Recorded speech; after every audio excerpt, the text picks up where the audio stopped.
Garments শ্রমিকদের পাওনা বেতন বোনাস আগামী ২৭ মার্চের মধ্যে পরিশোধ করতে হবে, অন্যথায় কঠোর ব্যবস্থা সহ দায়ী মালিকদের বিদেশে যাওয়া বন্ধের নির্দেশনা দেওয়া হয়েছে বলে জানিয়েছেন শ্রম উপদেষ্টা। তিনি অভিযোগ করে বলেছেন, কিছু মালিকের বিশাল বাড়ি আছে, মার্সিডিজ বেঞ্চ গাড়ি চালায়, কিন্তু ঈদের সময় শ্রমিকদের বেতন দিতে চায় না। এবার বাড়ি গাড়ি বিক্রি করে হলেও বেতন ভাতা দিতে হবে। অন্যদিকে স্বরাষ্ট্র উপদেষ্টাও নির্ধারিত সময়ে শ্রমিকদের পাওনা দেওয়ার ক্ষেত্রে সতর্ক করেছেন মালিকদের। ৬৫% পর্যন্ত বিদ্যুৎ সাশ্রয়ী হাইসেন্স এসি। হাইসেন্স।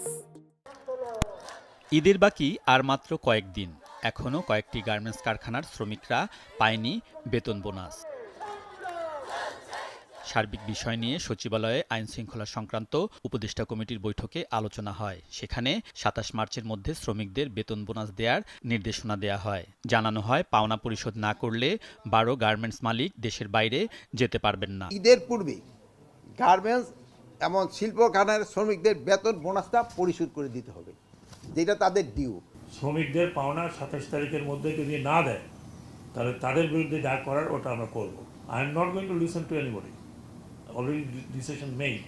এখন ওনাকে বিদেশে যাওয়া বন্ধ করে দেওয়া হয়েছে। শ্রম উপদেষ্টা বলেন, গার্মেন্টস মালিকদের কেউ কেউ ঈদ আসলে শ্রমিকদের বেতন বোনাস দিতে কার্পণ্য করেন, অথচ নিজেরা বেছে নিয়েছেন বিলাসী জীবন। যখন ফ্যাক্টরি চালাইছে, টাকা পয়সা পকেটে নিছে, বিদেশে গিয়ে বাড়ি বানাইছে, গাড়ি কোনোটা মার্সিডিজ বেঞ্জের নিচে কারো আমি গাড়ি দেখি নাই। ব্যাংক থেকে হাজার হাজার কোটি টাকা ব্যাংক থেকে হাজার হাজার কোটি টাকা নিয়ে গেছে।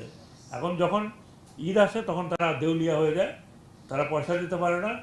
আমার কথা হচ্ছে, দিতে না পারেন, আপনি আপনার বাড়িটা বিক্রি করেন, গাড়ি বিক্রি করেন। শ্রমিকদের ট্রেড ইউনিয়ন করার অধিকার, হয়রানি সহ নানা ইস্যু নিয়ে আইএলওর গভর্নিং বডি সভায় আলোচনা হয়েছে। যৌক্তিক অবস্থান ব্যাখ্যা ও ব্যবস্থা গ্রহণের আশ্বাসে বাংলাদেশের বিরুদ্ধে ব্যবস্থা গ্রহণ থেকে আইএলও পিছিয়েছে বলে জানিয়েছেন শ্রম উপদেষ্টা।